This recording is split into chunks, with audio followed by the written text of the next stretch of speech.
Assalamualaikum pembuka bicara. Kepada hakim yang arif lagi bijaksana. Tak lupa juga kepada penonton dan pengacara. Di majlis ini kita bersua dengan nama Allah yang maha pemurah lagi maha penyayang.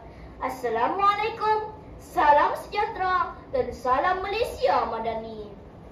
Berdirinya saya pada hari ini adalah untuk menyampaikan sebuah pidato yang bertajuk Daya Cipta dan Kesejahteraan Rukun Madani. Hadirin dan hadirat yang saya hormati, pada 19 Januari 2023, Perdana Menteri Datuk Seri Anwar Ibrahim mengumumkan Malaysia Madani sebagai kerangka dasar bagi memertabatkan semula negara sebagai negara makmur dan dihormati. Malaysia Madani adalah sebuah visi untuk membangun negara berdasarkan prinsip-prinsip kemampanan, kesejahteraan, daya cipta, hormat, keyakinan dan ihsan. Dalam bicara saya ini, kita akan memfokuskan pada dua aspek penting, iaitu daya cipta dan kesejahteraan, serta bagaimana keduanya berkaitan dalam mewujudkan rukun madani. Hadirin sekalian, daya cipta ialah keupayaan atau kebolehan mencipta. Merujuk Kamus Dewan edisi keempat, daya cipta ialah kebolehan berfikir untuk mereka sesuatu.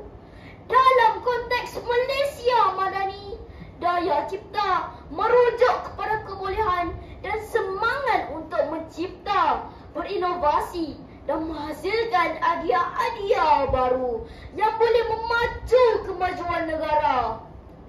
Konsep daya cipta dalam Al-Quran dapat difahami melalui beberapa lensa seperti manusia sebagai khalifah di bumi.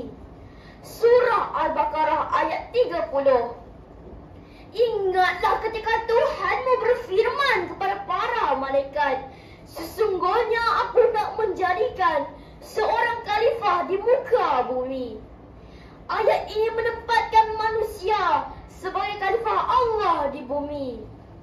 Hadirin dan hadirat sekalian, secara lebih terperinci, daya cipta dalam Malaysia Madani boleh difahami melalui beberapa aspek, iaitu pertama, tentang inovasi dan pembaharuan. Kedua, pemikiran kritis. Ketiga, penyertaan aktif. Dan keempat, transformasi budaya. Hadirin dan hadirat yang dihormati, kesejahteraan rukun madani pula merujuk kepada sebuah masyarakat yang harmoni, progresif dan adil. Masyarakat yang mana setiap warganya hidup dalam keadaan yang sejahtera, bukan sahaja dari segi ekonomi, tetapi juga sosial, spiritual dan mental. Rukun madani menggariskan nilai-nilai seperti hormat menghormati, toleransi, keadilan, kesaksamaan dan semangat kerjasama. Rasulullah SAW pernah bersabda dalam hadis 13 daripada hadis 40 Imam Nawawi, tidak beriman seorang kamu sehingga dia mengasihi saudaranya seperti mana dia mengasihi dirinya sendiri. Riwayat Al-Bukhari dan Muslim. Hadis ini mengajarkan kita pentingnya empati dan kasih sayang sesama manusia. Para hadirin yang saya hormati sekalian, hubungan antara daya cipta dan kesejahteraan rukun madani adalah sangat erat dan tidak dapat dipisahkan.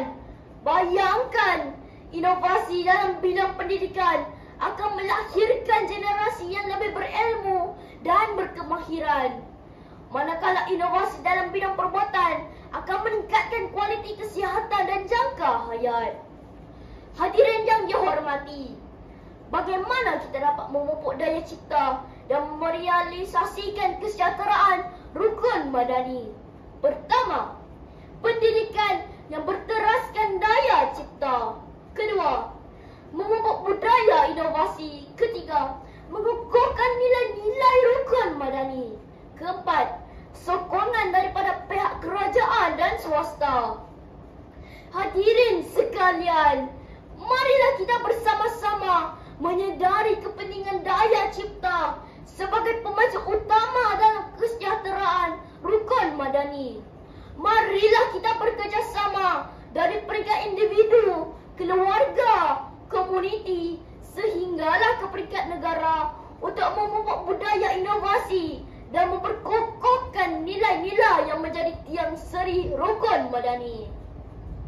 Daun selasih si daun pudina, wangi ditanam di tepi perigi, daya cipta dan kesejahteraan madani. Marilah kita amalkan dalam diri sendiri. Sekian, terima kasih. Wabillahi taufiq wal hidayah. Wassalamualaikum warahmatullahi wabarakatuh.